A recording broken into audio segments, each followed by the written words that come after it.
LangGraph's interrupt mechanism enables dynamic execution control by pausing graph processing at specified nodes, allowing external input before continuation. This pattern leverages compile time configuration to establish breakpoints, with interrupt before and interrupt after parameters defining suspension points, while a checkpointer persists state for resumption.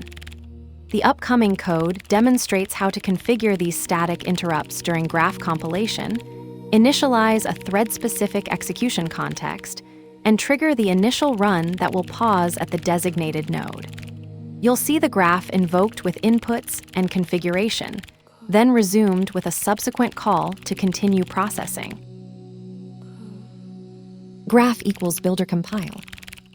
Interrupt before equals node A. Interrupt after equals node B. Node C. Checkpointer equals checkpointer. Hash pass a thread ID to the graph. Config equals.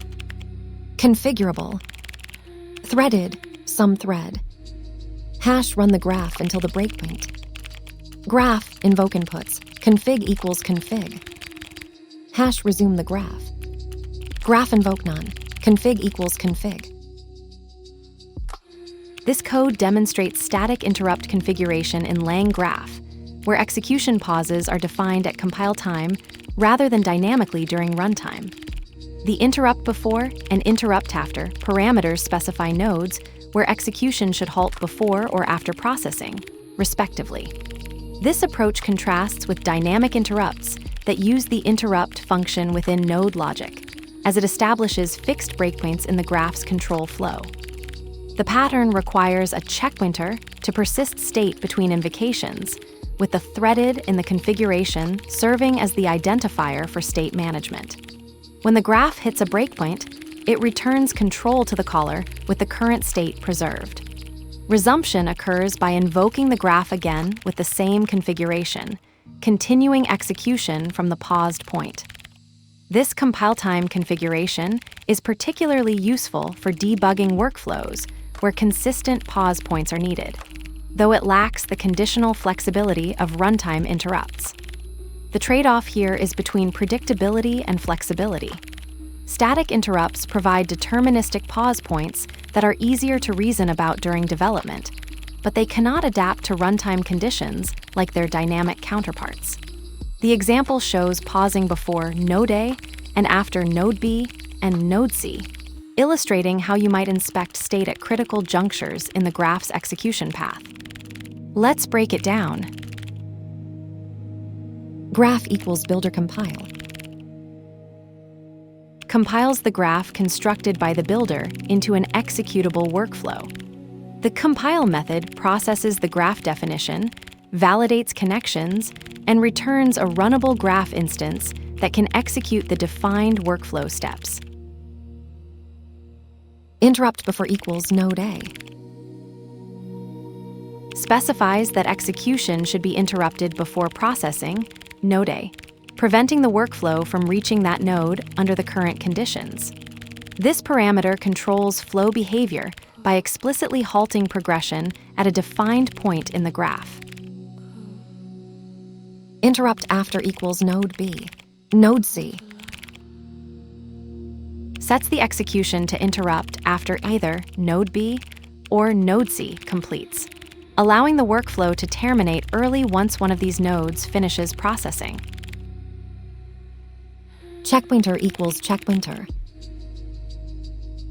Passes the checkpointer object as a parameter to a function or constructor, likely for state persistence or checkpointing functionality.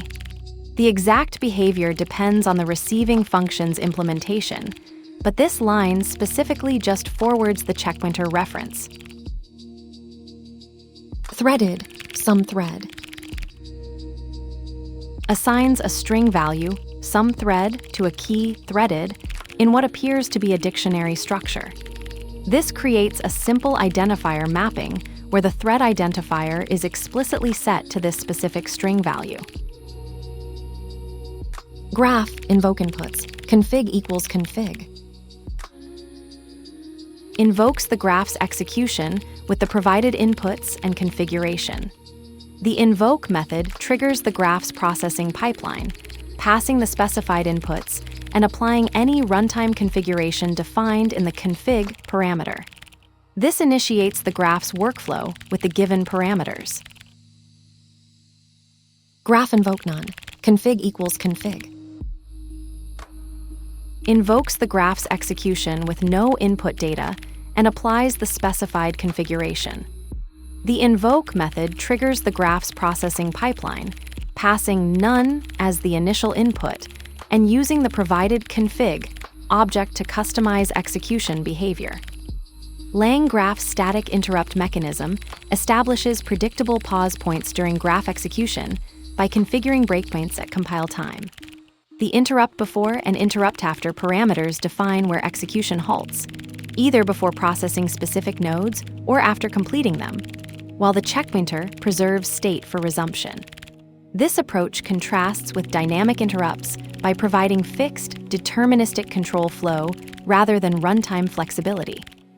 The workflow begins with graph compilation, where interrupt points are set and the checkpointer is assigned. During execution, the threaded in the configuration ensures state persistence across invocations. The initial invoke call runs the graph until it hits a breakpoint, returning control to the caller. Resumption occurs by invoking the graph again with the same configuration, continuing from the paused state. This pattern trades runtime adaptability for consistency, making it ideal for debugging workflows where predictable pause points are essential. The example demonstrates pausing before node A and after node B or node C, illustrating how static interrupts enable controlled inspection of critical execution stages.